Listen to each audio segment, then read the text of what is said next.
Is that better? Look at that. Beautiful. Bare bones, cheapest way you could possibly go from carpet to hardwood. But we're just gonna pull the nails out and we're gonna use this side of the board instead of this side, because this side's obviously beat up. It's got big nail chunks out of it. This side just got to punch through from where the nails were. We can fill that or use them to put the screws in we're gonna pull them down with. We're gonna cut them to fit exactly everywhere because we're gonna put a trim board down the side, which you don't typically have with carpet. So in this case, it works out really well. It'll be clear coated. It'll look spectacular for like $200 to do 2 staircases. It's literally as cheap as you could possibly do it.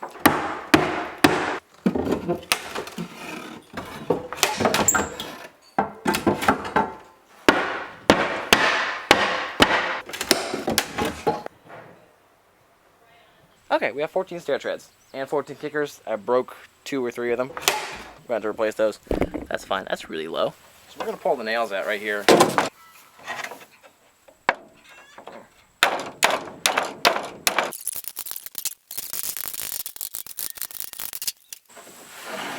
So this is the part where it gets a lot more expensive than what we've seen so far. Because so far I've used a crowbar, probably $30 at Lowe's. Now I'm going to be using a table saw. Table saw obviously costs a lot more, but if you're the kind of person that tears out carpet and wants to use the same treads and put them back in better than they were, you probably own a table saw, or you know somebody that owns one. When I say it gets more expensive because I'm using a table saw, it's not really that much more expensive because this table saw is a 12-inch direct drive Craftsman that I got for 130 bucks or 140 bucks, something like that, at a thrift store. You would spend way more than that just on lumber to build this. So yeah, it's still pretty cheap. Because these steps were for carpet, they did not have a lip or a bullnose or anything like that, or whatever you want to call it. I don't know, a ledge. That doesn't look very nice, and it's also kind of weird to walk on because they're super narrow. They're only 9 1/4 wide. So we're going to be ripping off both edges. I guess I'm going to rip off one edge, actually. Yeah, I'm going to rip off one edge of all of them, and we're going to glue on a strip of new wood, which is what the other 2x10s are for. Let's go.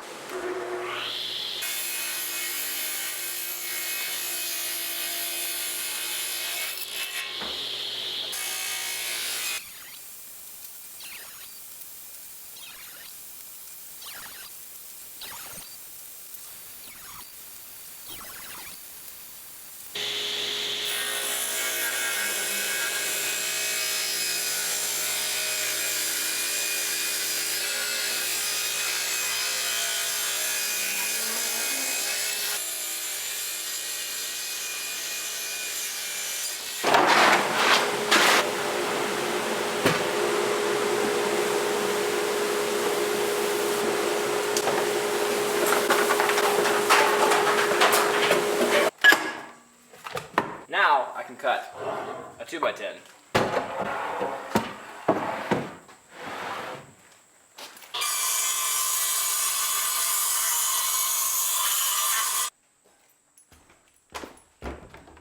So I only have 4 sets of clamps that are big enough to do this, and I'm not even sure 2 clamps is going to be enough. What do you think? How much does a 2-foot clamp cost? Put your guesses in now before I have the answer. The Jorgensen one's $25. About $25 a piece. That gets expensive really quickly. So my cousin just came over. Well, he came over last night because that was actually the next day. We were looking at this, and he suggested doing 2 at once, I think. This, I also had somebody else suggest screwing these on and using the screws like clamps, which I can still do that. I mean, maybe better, I don't know. I just don't know if you're gonna get the same kind of clamping force as you are from an actual clamp by putting a screw in it. I think that's how that works. Nah, I went too far. Excellent. You gotta remember not to glue these together. That would be bad.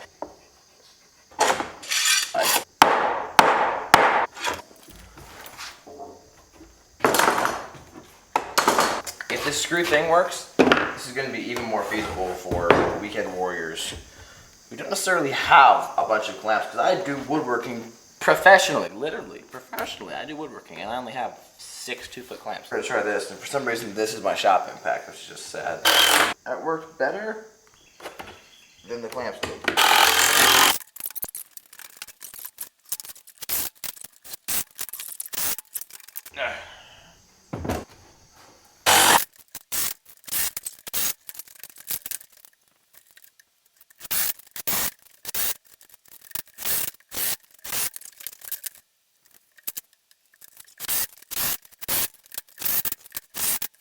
Okay, we're gonna start working on the stairs again, even though I got back from my job, because contrary to popular belief, I have a job. I mean, not really.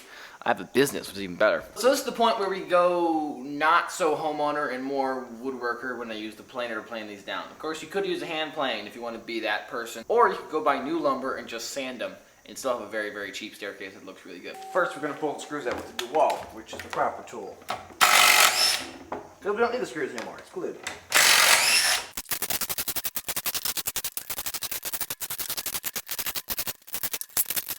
So, a tip that if you are using a planer, it is actually a good idea to put these strips on if you're going from carpet to treads and you want to put a bull nose and you add a strip to the existing treads. Very specific thing you might be doing. But if you happen to be doing that, leave a little bit off the end because that will catch the snipe from the planer so you won't have any divots in the end, which can happen with a planer even when it's perfectly adjusted.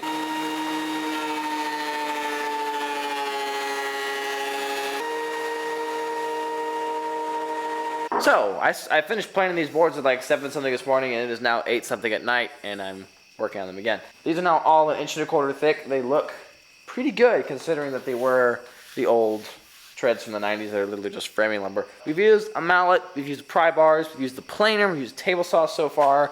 We're going to get into another tool that is a pretty common home woodworker tool, usually one of the first ones, which is a router.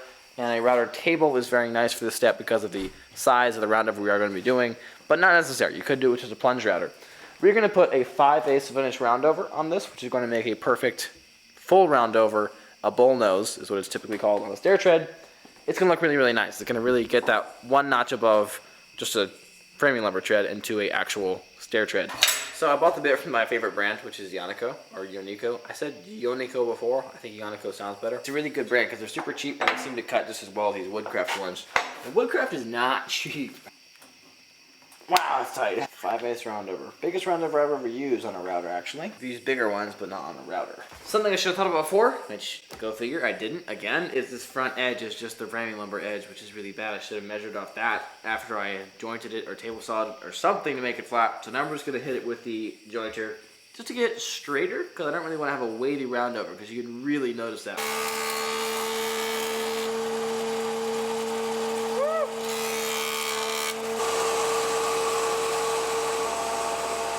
And we're done. They're all nice and hopefully straighter and much, much straighter locally. Now they do overall, but just the smooth curve is what we're going for. Okay, let's go.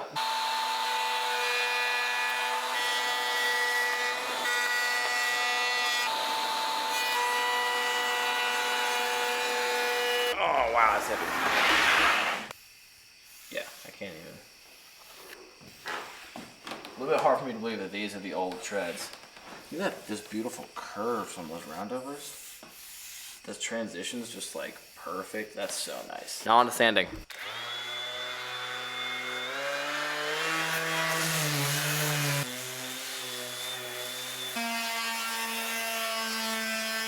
It's the next night, and now we're going to be clear coating these steps because I did not do it last night because it was just too late and I was tired. They look fantastic still, which is good. They didn't change overnight, which I'm really happy about. I'm going to lay them out everywhere. It's only 13 or 14, I think 13. So they're going on this floor, on the bench. I should be able to get them all laid out in a relatively compact area. I think we're going to live on the edge and use the 3/4 inch blocks to hold them up because I have obviously a few of those.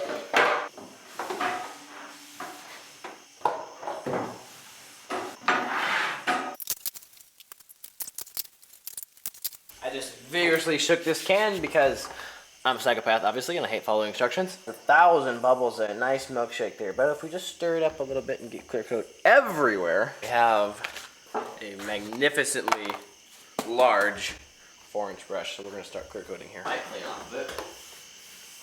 Oh, the color. See, why do people want oak staircases when oak is so ugly and you can have pine for 1/10 of the price and it looks like this?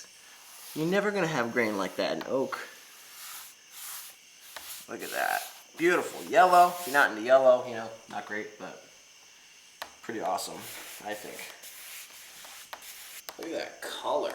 Look at that grain pop. Uncoated, coated. I like that. I love spots like that where it's like swirly. That's so cool. But yeah. Okay, it's several days later. All of them are clear coated. Actually, maybe it's not. Maybe it's just the next day. I can't even remember. When you clear coat something, it usually raises the grain and it feels pretty rough. And these do feel pretty rough. But I just got some 600 grit here, which is really smooth. I'm just gonna run over with this flat block. And that's like literally all it takes. Hopefully the second coat will not raise anything because it's already sealed, and hopefully you won't get any grit in it, which is the more important thing for the second and third coat, not getting dust in it. Okay, all the pieces are in, now we're going to be clear coating the second coat. And I'm going to do the first coat on the sideboards, the trim boards that are going to make it all actually look like a staircase again. Obviously, I'm putting budget first in this project for no real reason. There could be a lot more spent on it, but we're not going to, because why not?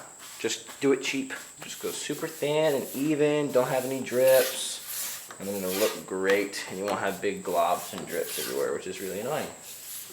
Nobody wants that. And go all the way across the tread at the very end, so you don't have those ending little fishtails. I look really shiny because I'm really sweaty because it's like 95 degrees outside. It's pretty hot. Anyway, these are all done. 3 coats on all the treads. I also did 3 coats on the trim boards for the sides because it just didn't look right with 2. Apparently, you really need 3 coats with this finish. And the finish, I forgot to tell you what it was. Minwax oil modified polyurethane. It's just water based. I don't know why they call it oil modified. If you can clean it up with water, there's no oil in it. That's just fact. Now I'm going to stack them up, bring them back to the house, and I'm going to use terrible lighting to try to show you what I'm doing.